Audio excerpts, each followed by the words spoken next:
Welcome to Cultural Connections Lab. I'm your host, Dr. Kelly Forbes. We are here to talk with educational professionals around the world to impact and influence the education system as we focus on cultural connections and the education of multilingual, diverse students. We're excited to have you join us today, and we sincerely hope that you enjoy the show.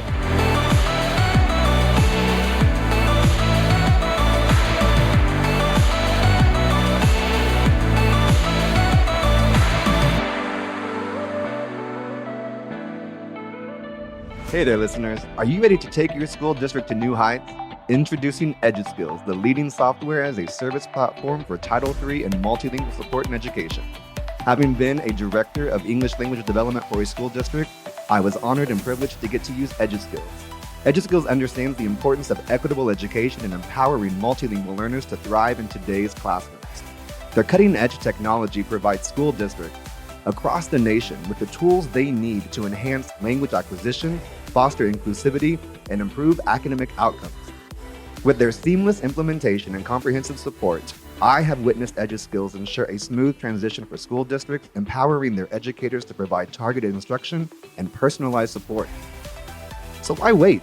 Unlock the potential of your school district today with EduSkills. Visit their website, eduskillsllc.com, or call them at 405-879-9898 to schedule a demo.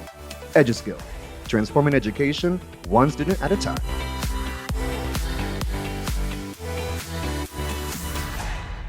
Welcome to another podcast episode of Cultural Connections Lab with myself, your host, Dr. Kelly Forbes, and I am here with a new friend who I feel like I've known for a little while through her amazing husband, Chris, but now I get to introduce you all to Heather Graham, and she comes to us from Bethany Broncos, right? The Bethany Broncos. Yes. Yep. Bethany Public Schools here in Oklahoma, and was just recently featured in an El Nacional news article for some great things that have been happening. But I want to go ahead and pass this off to you and allow you to introduce yourself and give us some background about who is the amazing Heather Graham personally and or professionally. And I just want to say thank you so much for being with us today. Yes, absolutely. Thank you for having me. Yes, my name is Heather Graham, and I'm currently, this coming year I'll be the EL coordinator for Bethany Public Schools. This past year I was working mainly as a school counselor at the elementary level, and then was approached in January to take over the EL coordinator role as well. So kind of did both at the time.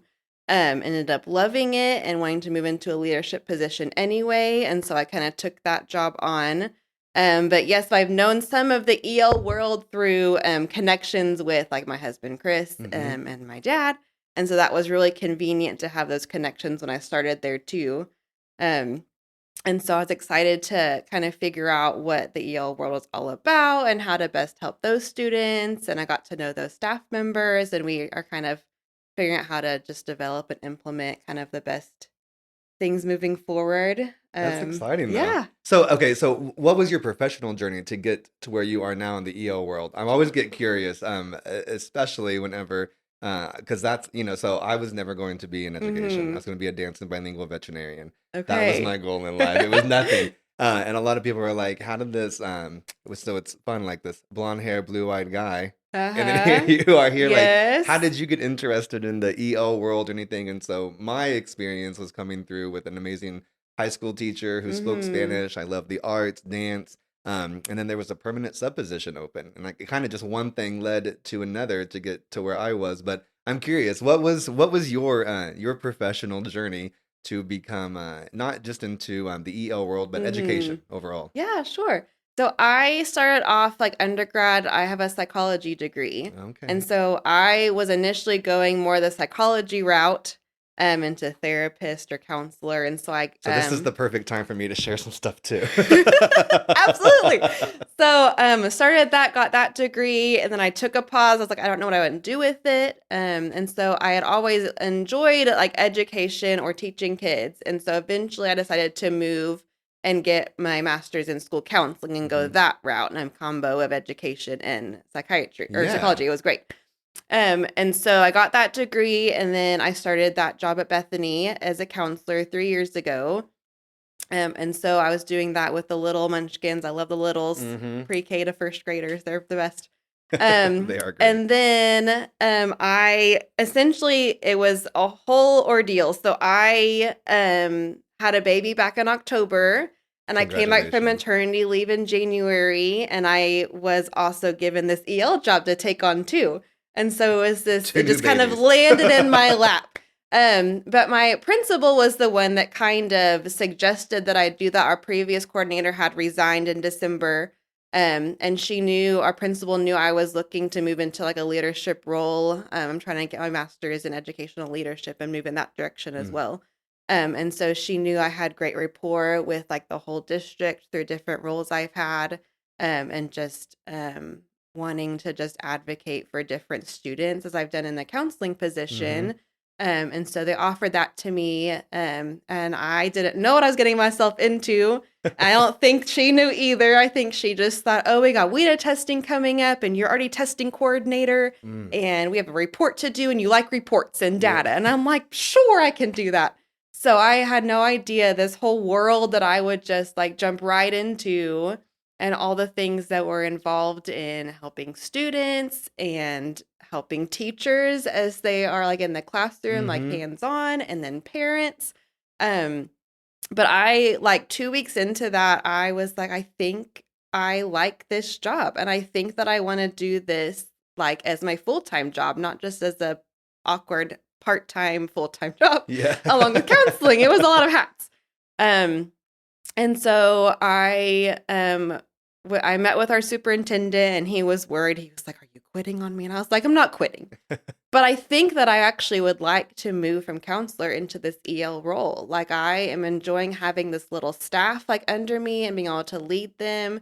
And there were some things that we just need to improve upon. And I was very like excited to like find like solutions and ways to like solve those, and then serve more of our students in a more just like unique and individualized way that we weren't doing. And so I think then that staff also just saw like my ability to come in and just like quickly kind of take charge and redirect and implement some things. And they were excited just to have someone else a little bit more passionate, I think, and willing to talk to the right people and make the right changes. And I'm just willing to do kind of what they thought was best in their experience. And so so the school then just, they offered me that position to start full-time in August. And I was very excited just to, well, one, have less hats to wear, but to be able to focus more of my time and energy and just like knowledge base into the EL world, just learning it and then figuring out what's best for students. So I'm excited. Now, do you have any background in EL at all, or it was just kind of the idea? Because this happens often. I think most of the time, especially in districts that don't necessarily have a huge multilingual, multicultural population, but there's enough that it needs like, what do we do with it? And so we find somebody who can kind of, I think what you alluded to, who can take care of the compliance pieces, like who's going to do WIDA, who's going to do this. Now that you've gotten into it more. What are the real reasons why they need an EL district coordinator? Yes, I think just some of like our like areas of improvement are just being able to like see the needs of those students and then figure out how to meet them. Where I think previously there's just been this, oh, you're an EL student, you are going to get lumped and receive these services. Where I'm like, that's not what they need. And so I think I've discovered, like, I don't get super, like, passionate or upset about too many things. But I discovered this last semester that when you're not willing to use a translation device for a student that doesn't speak English, it upsets me. So I was like, maybe I am passionate about this. Look at that advocacy coming alive. Yes. Please help our students. They don't understand.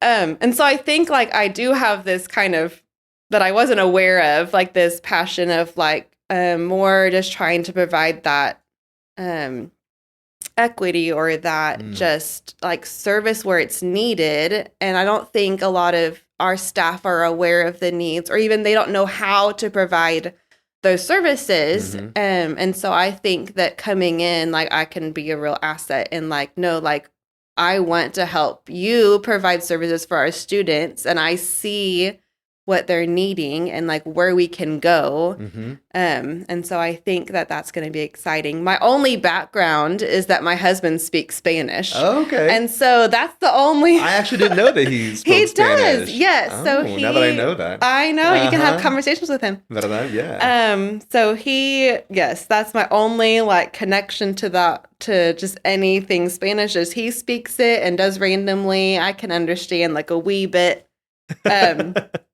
I'm sure that will change as we keep going in this job, but I'm you'll learn. excited. Yes. So, Yes. and I'm assuming that maybe the majority of the multilingual students, or your English learners, are Spanish speaking predominantly. Yes. And then what other nationalities or languages are also represented?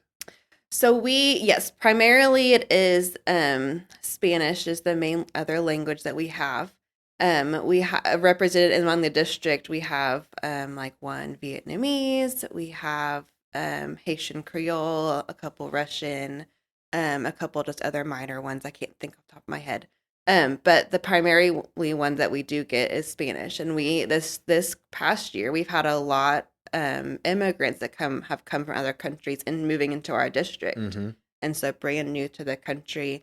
And I like also like moving from like a counselor role like into this. I'm like, I want to provide that wraparound service for students. Like you're coming from a different country into a brand new world.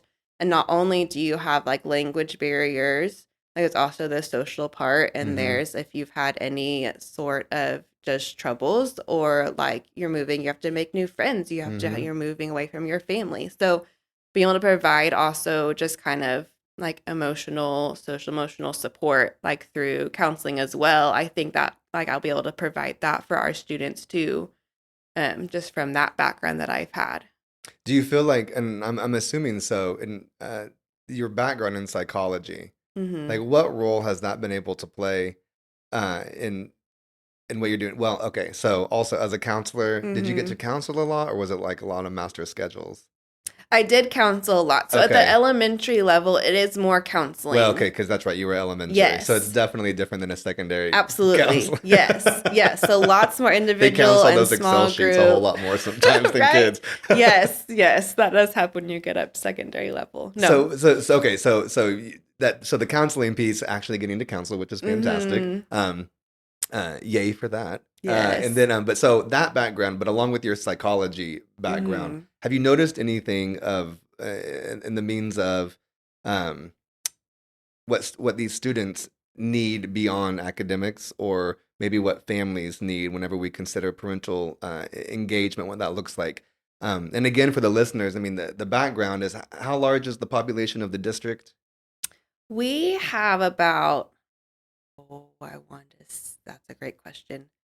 1,700? Okay, Not too 1,700, 2,000 students, we'll say, Yes, something like yeah. that. And then about 150 multilingual learners Mhm. represented as well. So obviously very much not the majority.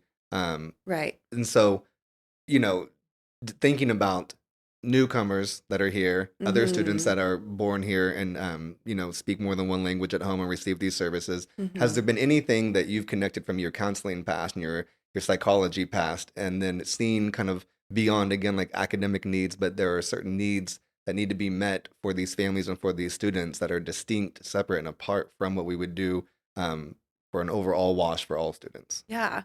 I think just the main one is that there's just those social skills. Because I think when you come from a different country, like obviously I did not, but what I imagine is you come from a different country and you're coming to a whole different area.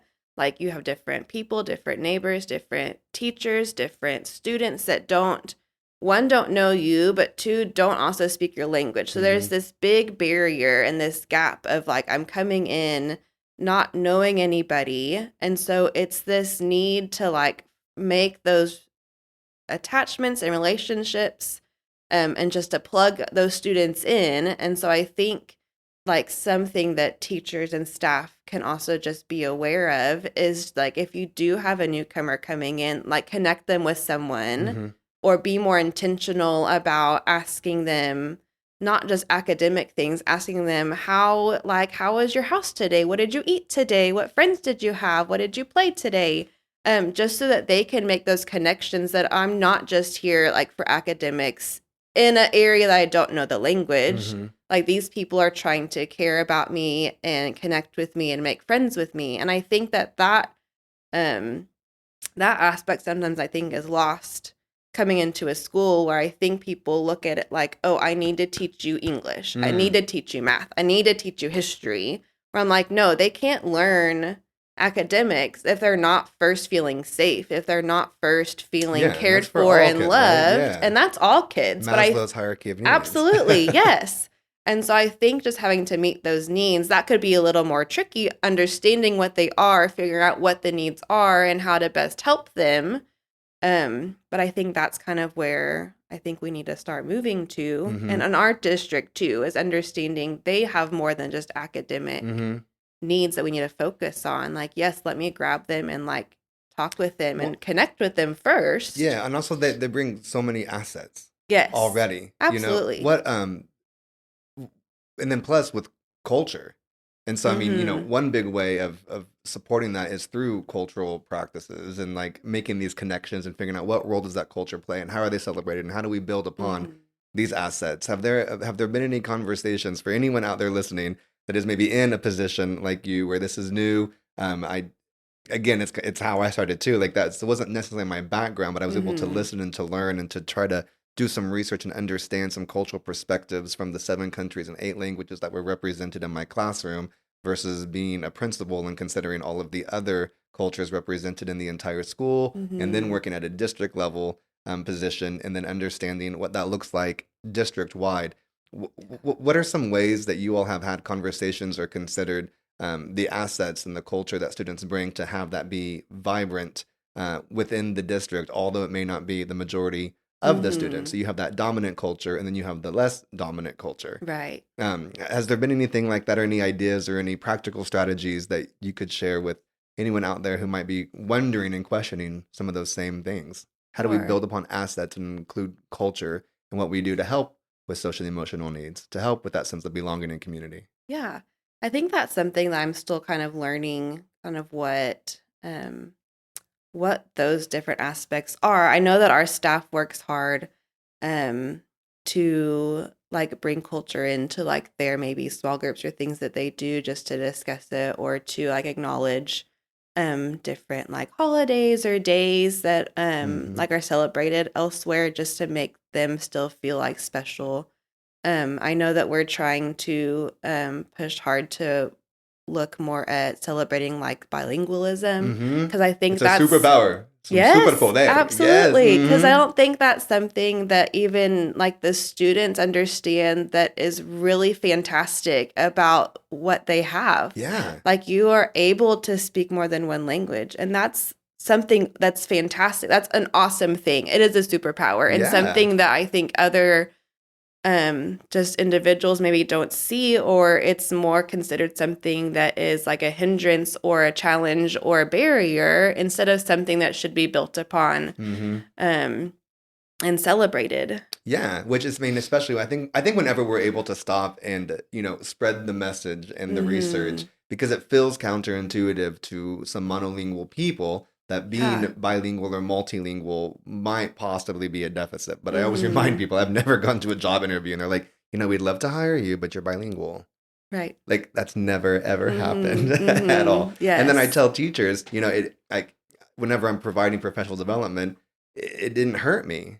Yeah. I mean, I'm here now with the doctorate degree doing all this. And so really the benefits of bilingualism, apart from some of the health benefits of preventing the onsets of dementia, of Alzheimer's, and then these students that are also able to have this higher level of cognitive agility in what they're doing in their processing skills, and they can think more rationally and more logically, and they, like, again, this agility going back and forth and building upon their native language to understand more of English, which I give this comparison all the time to educators, which you can say like raincoat many different ways in Spanish according to whatever different country, but one common word is impermeable, and impermeable. Well, whenever we're saying raincoat, they're saying impermeable, like I'm Mm-hmm. like, that's where you build upon that academic language proficient word Yeah. right there. Like, and what does impermeable mean? And so we Mm-hmm. start, to have these conversations around how the truth of it is that me learning Spanish helped me better my English. Yeah. But it never like set me back in any way. So I Right. think, continuing to have those conversations centered around the benefits of bilingualism, the superpower that it Mm-hmm. is, looking at people across the world who are, multilingual. Mm-hmm. Um, Plus, you look at any other country, and like if you Yes. speak only two languages, Uh-huh. that's weird. You're like, only two? And I'm like, I feel pretty good about two. Like where I'm from, two is a Yes. lot. Uh-huh. But I want to learn more. I would love to be a polyglot and just to keep on learning Mm-hmm. so many more other languages. But hopefully us right now having that conversation, and wherever we work in our districts, for everyone out there listening, continuing to have that conversation and promoting that, I think really helps with that community sense of belonging, Mm-hmm. but also the understanding of how can I use these assets in my classroom to really help the students not just feel belonging, but build upon their assets to help them with language learning, language acquisition, but also with the Mm-hmm. content all at the same Yeah, time. I think it's so absolutely. fun. So tell me Yes. more about this article that came out in a Nacional. This is whenever I first, Okay. so this is how I first got to become aware of you and learn a Mm-hmm. little bit more. But something I really want to celebrate with you. So if you don't mind, will you brag a little bit about this article and give us a little description about what it was about? Sure. So we put on our first annual bilingual celebration. So Okay. the idea started very tiny and quickly grew to be this big thing. Yeah. And so I was like, let's do it. We'll figure it out. So like the heart behind it started off being more, how can we encourage and motivate our middle school students to have a desire to do their work and to graduate and understand, the importance of that. And then it quickly turned into, well, can we also celebrate our seniors who have exited our Mm. program um, and have gotten good grades also as a way to encourage? And so one of our staff members like had a connection to Hilda de Leon Xavier through Uh-huh. Happy La World conozco muy bien. I know her Foundation. very well. Yeah, we used Yes. to dance together too. Okay. Uh-huh. Yes. So she had a connection with Hilda, who knows all the people. All the And people. so we decided to invite speakers to come in to speak, and with the intention to do it to speak bilingually, but they ended up more Spanish, which is totally fine because that worked out Yeah. well. So they were coming in to kind of share their story, give encouragement, talk about like the need for individuals to be bilingual and how that's not common different areas. Mm-hmm. And so they came in and we invited all of our middle school and high school former and current EL students. It was open to anybody, but that was our target audience. And then for our seniors, we sent out kind of just more formal invitations, like you're invited to get recognized, and we sent them to parents and students, like your student's going to be recognized for um, accomplishments and achievements. And so we had a state representative there as well, who is, I think he said, the only bilingual one that is in our state, which I think was a Who cool. who who came? Arturo Uh-huh. Sandoval. So Yeah, he was uh-huh. like, Yes, I yes. figured. Okay, So he wonderful. was there and he He's brought wonderful. citations of celebration for our students, for our seniors. And so we called them up and recognized them for their achievements. And so it was really cool to see just that community coming together to they were so willing just to give their time and share their stories and encourage these young kids who may not feel encouraged Mm-hmm. or celebrated or like their abilities matter. And so I think it was a really important thing for us to start doing for those students. And so we hope to grow, and in the coming years, we hope to include a track to receive your seal of biliteracy, Yeah. and to recognize those students at that time as well. And so we want to continue to grow the celebration where it is becoming something that we look forward to, and maybe our district wants to attend, and not just our EL students, but Mm-hmm. something that we look forward to coming to to encourage each other and to motivate our students and just to recognize them for their Yeah. wonderful accomplishments of being proficient in 2 It's languages. amazing. Yes. It is so amazing. And we will be right back. Are you ready to take your K through 12 multilingual programs to new heights? Look no further than the experts at Kelly B's Consulting. We're not just consultants, we're partners in education, with a passion for empowering students and enriching your classrooms. At Kelly B's Consulting, we understand the unique cultural and linguistic needs of your diverse student population. Our team of experienced educators will work alongside you, tailoring strategies that transform your multilingual programs. Don't miss out on this opportunity. Visit www.kellybsconsultingllc.com today to learn more and schedule your consultation. Kelly B's Consulting, shaping the future of K through 12 multilingual education across the nation. Your success is our commitment. Contact us now and let's start building a brighter tomorrow together. And now, back to the show. So yeah, I mean, because like again, I was 15 years old whenever I began to learn Spanish. It was the Mhm. teacher in high school, Senora Atkins, Mhm. and you know, I wasn't really I wasn't born into a family, into a culture to be able to have access to all of this. And I'm just so Mhm. thankful that I had an educator who believed in this so much and encouraged me. And of course, it was in high school, so you can imagine Mhm. many of the students just didn't care. It was just you got to pass Yeah. Spanish 1 and Spanish 2 and then move on. Mhm. And then but I was able to go to Spain. I was fortunate for that after Mm. my freshman year, and then come Mhm. back and skip Spanish 2 and go to Spanish 3 and then 4 and then 8P and all this stuff. And so I always look back and I'm truly just so thankful that I get to share and participate in a culture where I have been, adoptado, like they say, Mhm. like you're adopted into this and we want you here, and I Yeah. get to enjoy that. And it feels like another person inside of me. You know what I mean? Like it's Mhm. not like Mhm. I'm like, you know, I don't know. It's just it's like another soul that's added to you to get to share and participate in all this. Mhm. It's so wonderful and great.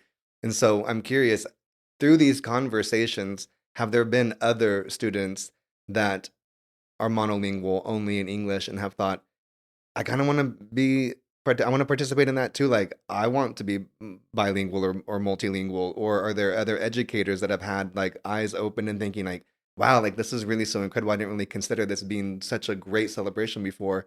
But Mhm. the things that you all have done and what you've been talking about has, exposed them to this and therefore opened up their eyes where now they want to celebrate it more too. Have there been any fun stories or anything like that, especially after the Mhm. article had come out? Yeah. A couple of things that came to mind. So there's a student, he's a freshman, and he just exited the program like just now, but he stayed after to talk to some of our speakers, and he was just like, he's typically more has like a calm or down demeanor, but he was like excited. Like he was like, I'm excited to meet you. And this was really cool. Like I can do things. And I was like, yes, that's what we want to show you. Like you're not just another student that happens to speak Spanish. Like Uh, that's important and that's wonderful. So I think he just had this like renewed sense of like just self-esteem and confidence in mm, like who he is and like what he is able to do. We have another student that they come from a family where like, a parent speaks Spanish, but they don't, but they're wanting to now start taking Spanish to receive that seal of biliteracy, mm-hmm. because they saw the opportunity that was there.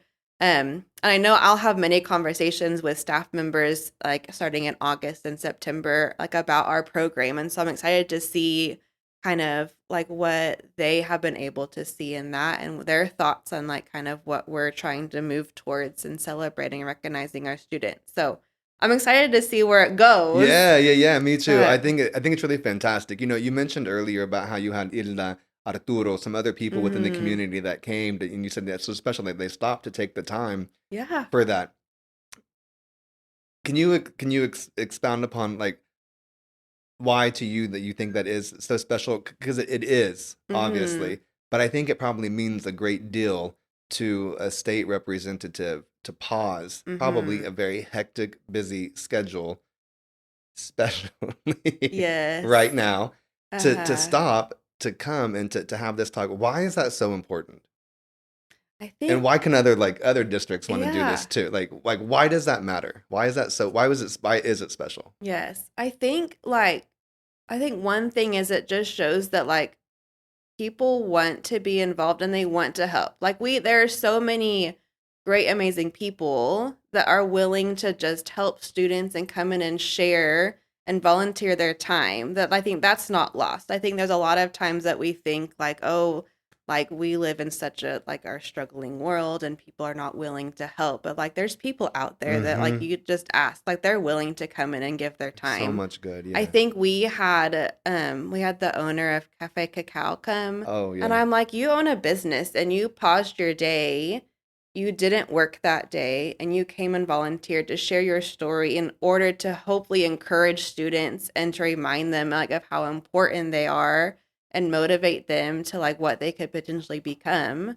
And we had a retired firefighter. I think he was the first Hispanic firefighter in Oklahoma City, Wow. and one of like, a handful that are bilingual, like that are working, come out and just say this is also another track. Like um it wasn't just people from like one or two different like job areas. It was like this big like array. Like you had Mm-hmm. business owners, firefighters, state representatives, you had people that like work on foundations. So Yeah. it was this showing students like just because you're bilingual doesn't mean you're only going to be able to go and work in these one or two different job fields. Mm-hmm. Like your options are open. Like you have so many possibilities that are needed. Like there's one state representative that is bilingual. Like Mm-hmm. that's a need. Like you need more. There Yeah. was like four or so like firefighters that are bilingual out of the whole Oklahoma City department. Like that's a need Mm-hmm. and something that like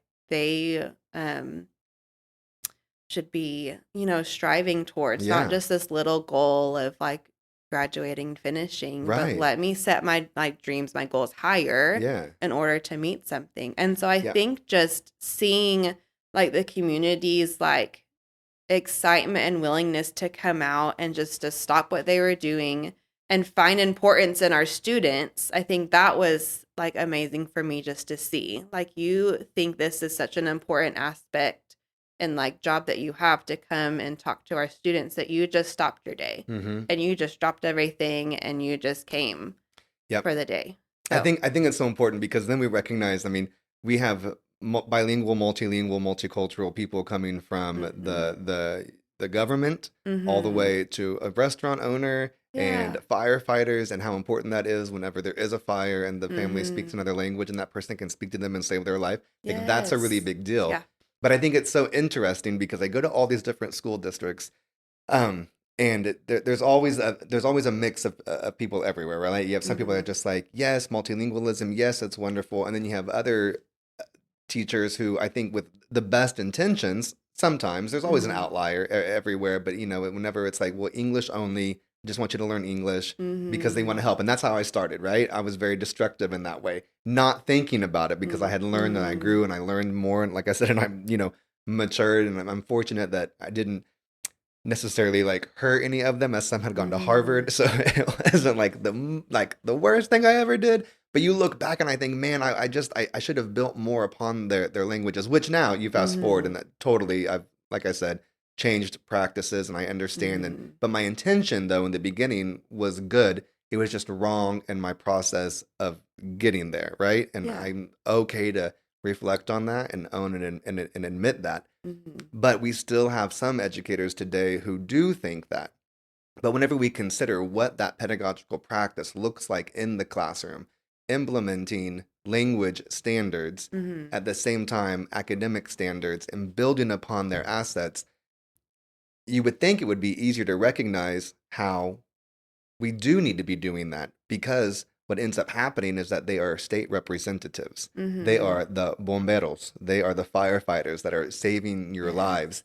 But yet sometimes we put that kid in the corner and they Mhm. do IXL, pre-K work until they Mhm. get to a certain level, whenever really we should be building upon their assets, knowing Right. and recognizing that they're going to be state representatives. Mhm. How do you bridge that in your role in what you do?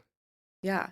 I think that's such a hard thing. And I think it's something that all of my staff, I think they're wanting to work towards, is being able to like explain to teachers like the importance of it. Because I think that I think we've just had in the past such a tiny population of EL students that maybe it just wasn't recognized, or our teachers weren't educated in it. And I think we're growing, and we're to a point where I'm like, we need to help our teachers understand too. But also we as the EL staff also need to learn how to best do that in our district, because I think every district is different and the staff is different and students. And I think that we still have to learn like the best way to encourage our staff and what works best for our district.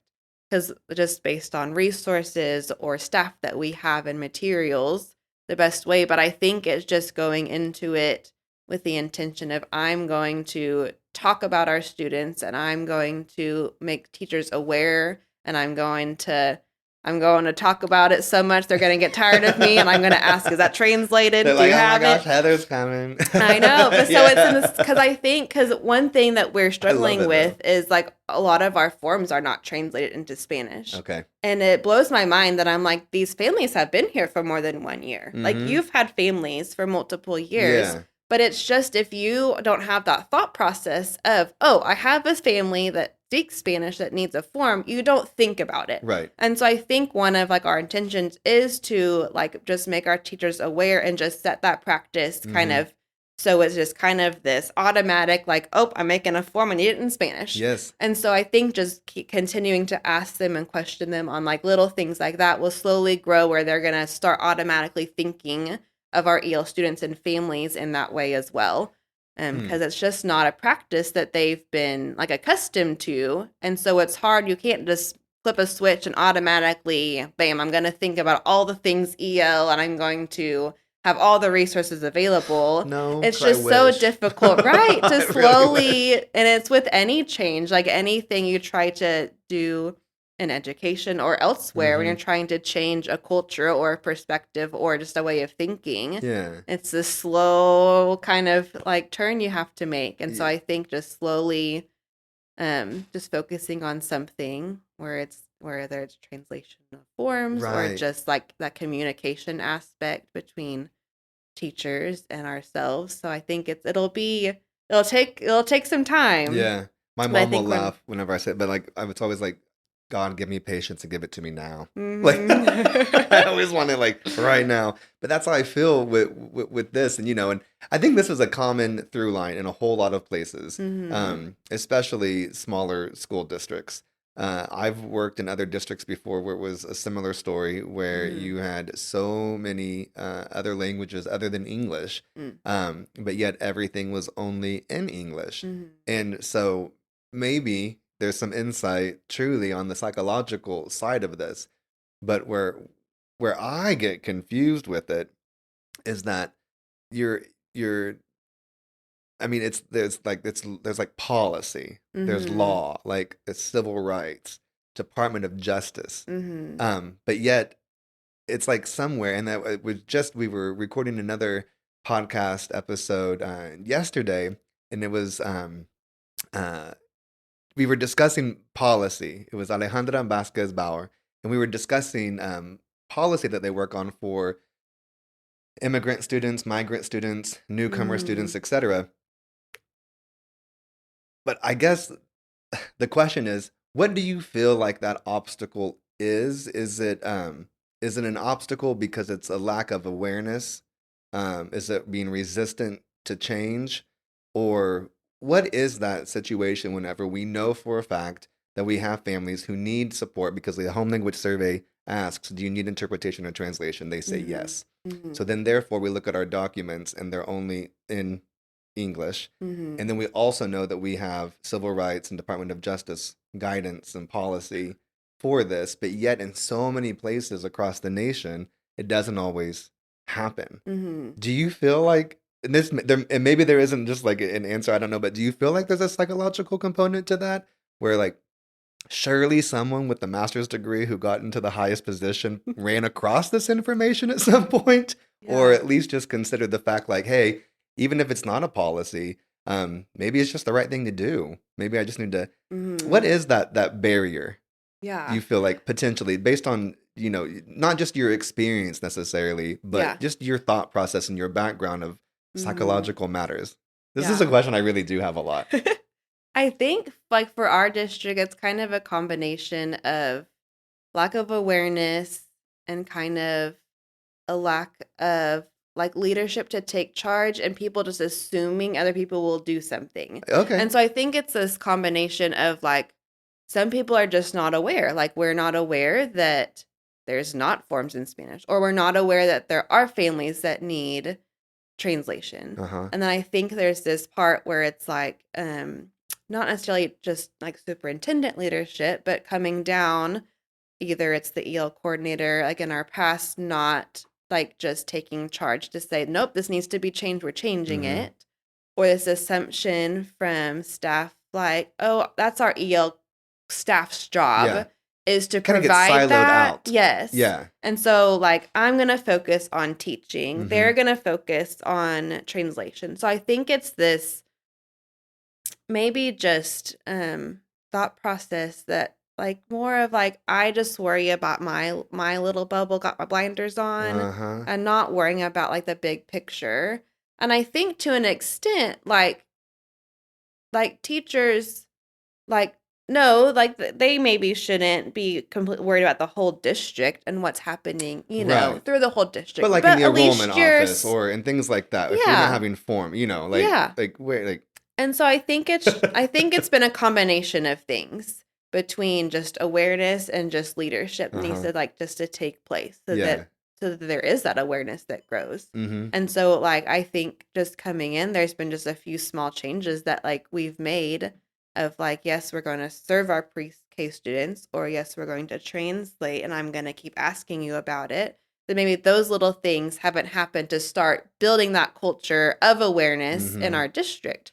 And so I think I'm gonna guess a lot maybe comes down to just assumption that someone else is going to fix our problem or someone Okay. else is going to solve it because I don't speak Spanish and that's not my department. Yeah. And then maybe just a lack of leadership within the EL department, to Yeah. actually make those changes and not just like put out the fires, like be proactive Yes. for like future things. I love this conversation because it feeds right into what I studied for in the doctoral program, Mm. and looking at the role of cultural proficiency and and like Mhm. what role does cultural proficiency play in schools and the success for all students.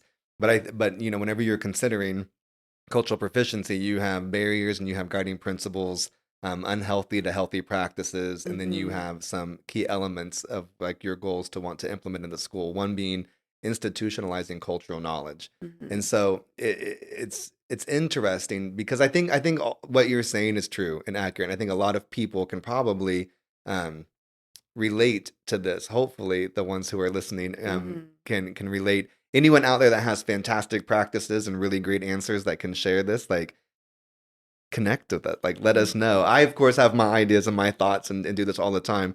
Um, but I think though it's that one of the aspects of the barrier is being unaware Mhm. and or maybe assumptions like that. And so I just think it's so important to start having these conversations throughout. I think that Mhm. homogeneity oftentimes can become a big barrier. So if the most of us are doing one thing one way, then I just think that everyone else is going to be doing it that way too. Or Mhm. I think if I communicate one way and the majority of people respond, well, then I've done my due diligence, not recognizing about who's not at the table, Mhm. who's not there, Mhm. who's not present, who isn't able to participate in the same way, with the same level of integrity as someone else who might be of the dominant culture, right? And so I Mhm. think whenever we can move, like you said, that we have this little bubble, right? Mhm. And I'm sure that you've seen it in the textbook that there's a little bubble at the bottom of the page as well. Like, Yeah. here's what you do for your students. And then a little bubble. If you have an EL student, then do this. Mhm. And I want to have that conversation. It's like we put the bubble at the top, open Mhm. up that bubble, and then filter all the way through. Yeah. Because people like us that blonde hair, blue eyed, and maybe don't come from a multicultural background in our homes, Mhm. I get to participate in that now. And it's only opened up so many doors for me. It's Mhm. opened up so many experiences for me, so many feelings and emotions, and just traveling is so different. I mean, my whole life is better and it's been enriched because I was able to be exposed to the diversity of other people. And I love that so much. And so I'm hopeful that one day we get into the conversations where even if it's the majority, the minority, whatever it is, that it's Mhm. ever present and represented, even if you have one student who might be from one specific country and in the US, Mhm. that we still celebrate that just as much, because what an awesome gift to be able to be right next to somebody who shares that, who represents that, who brings a different culture that Mhm. I can relate more to, I can understand more, because then that's when we start to see that there's so much unity in our diversity. We have so much in common, so many great things to Mhm. celebrate, but I think it just hopefully makes us better as humans walking around Mhm. whenever we get to learn more about others. Yeah, absolutely. Yeah, making those students feel valued is Yeah. something that's so important, like, Yeah. no I matter think, where they come we from. want it Yeah. as adults, as teachers, as educators, as leaders. And so I Mhm. think it's important to ensure that we trickle that down to all of our students as well, and just Yeah. really, really celebrate them so much. I can't imagine separating language from culture, right? And Mhm. so whenever you get to bring all that together, I think it just really allows great spaces for us to have amazing, amazing conversations Mhm. apart from the siloed ones that I feel like we get accustomed to kind Yeah. of too easily sometimes. Yeah. I agree. I agree. Maybe one day we'll start some dual language education and things like that Yes, there in you go. Bethany. Yeah, see, and get back to the elementary roots and bring it all the way up. Yes, there's lots of Lots possibilities. of We'll see where we possibilities. grow. Is there anything though that you have found that's just kind of changed you in your thought process from whenever you first got into the EO world, taking care of compliance, to where you are now? Something that's kind of motivated you or changed you professionally for the better from these experiences and having conversations with students and their families? I think it's just helped me just become more like assertive or confidence like in myself. Like Mm-hmm. as I'm going into this leadership role, like I am now like the leader like of this department and the face of it. And so like my role is to then advocate for these students. And so learning kind of, learning about them and kind of where they're needing and then being able to communicate that to teachers and staffs and even all the way up to superintendent of like this is where we're lacking, what we're needing. And so I think just as I'm growing in like just my knowledge of that and also growing in how I can advocate and just the confidence that I have like from that experience and being able to then like use that to better our students, I think is something that has grown so far. And so I can only imagine in the next, Yeah. years as I continue to gain knowledge and experience, how like I can use that then to advocate for that population and help our students in Well, many ways. I think it's so exciting, and I just really want to do a big shout out to you for all of the advocacy work and the allyship that you show. Also, to your superintendent for wanting to have these conversations. I think that that is Mhm. something that needs to be highly celebrated, and hopefully more and more superintendents across the nation, those who are already doing the work, thank you. Those who aren't doing the work because you weren't aware of it, now you feel like maybe you are. Awesome, excited to be part of that Mhm. journey with you, and I think that ensuring that our leaders can be involved and engaged in these conversations, Mhm. recognizing how busy they are as well.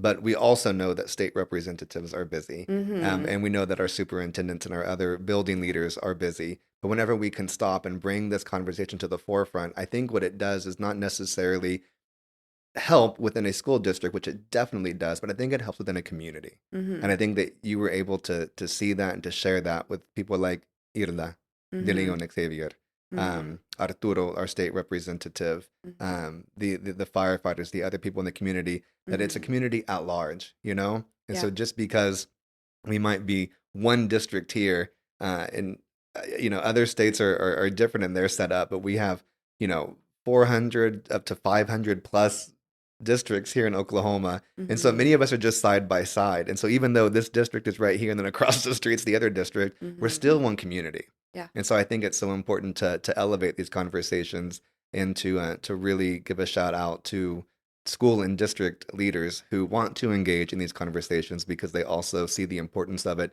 not Mhm. just for the quote unquote EL population, but for the population of a district, because it's not all of these students are part of the district and then we have those students over there. Right. It's we all are part of that district. So big shout out to you and to your superintendent for having these conversations and making things like this happen. I think it's really, really fantastic. It's so exciting. Thank you. Yeah, for sure. Is there anything that you want to leave our listeners with? Any final thoughts or something that might be of encouragement to them or to any student out there who even might be listening? Because surely maybe some will want to listen to your podcast episode. Maybe so. I would just say, just from not only like my role, like that, but in previous years, like there are people that want to help and want to volunteer their time to like serve in many different ways. And so I think if like you have ideas, or if you have students who are struggling, or if you have something you want to do, like don't be afraid to like reach out to your community and see who's willing to, who has ideas, who's willing to come in and help. Because I think that it does take a community and a village to fully like benefit our students and to provide supports at times and to help them to feel valued. And so I think just like, don't be afraid to ask for the help or assistance or just volunteers to do something, and just be confident in that, because I think providing opportunities for our students to feel welcomed and valued and important, that's priceless. That's incredible. And so I think just if you have an idea and if you're wanting to do it, like go for it. Like I think it's important. I think that you had experience in counseling in elementary school, and then you were a newcomer, for lack of a better term. You were a newcomer into the EL world, and you brought all of your strengths and all of your assets. And I think that you are in the perfect position for you with your background in education, your background in psychology, your background as a counselor. Social emotional needs are so important, and that cultural relevance, is going to be so important as well. But I think that you were able to build upon your assets. So I just want to, share that our newcomer students are the same way. They're coming with so many experiences, great deals of the details in their own background, and they build upon that in the same way that we do in our professions, and how I did. I had no background in this, and we all build upon it. So I just want to celebrate you again, the assets that we all bring, our students included. And I agree with you. I think it's really good to celebrate this as much as we can. So I really can't thank you enough for being here. I'm excited for you, and I'm excited to get to sit back in my own backyard here in Oklahoma and see great things happen in our overall at-large community. So thank you for being a leader in that, and thank you for all of the wisdom that you shared with us. I really do appreciate it. Yes, thank you for having me. I'm excited to see where it goes. Well, hey, we'll have to come back and maybe have a conversation and see about what happens next year whenever we start to implement the syllabi literacy. Absolutely. And we'll do a part 2. Yeah. So listeners, hopefully in about a year, let's get back together, if not before. Okay. But definitely, I would love to circle back around and see how much this has grown, and see what new things you have to tell us in the role that you're in. Yes. It's exciting. Well, hey, thank you all so much for joining us today, listeners. Truly, it's been fun getting to learn more from you, Heather, and to get to celebrate with you. And again, congratulations on all the work that you have done and that Bethany Public Schools has done here in Oklahoma. And shout out to their superintendent as well. Thank you to Dr. Taylor Tribble and EduSkills, the sponsor for this podcast of Cultural Connections Lab, and then to our amazing editor, our producer right here, Mike Overholt. I really appreciate you too, and I'm just excited for all the things to come. So, gracias por todo. Thank you so much, and listeners, we'll catch you next time. Adios.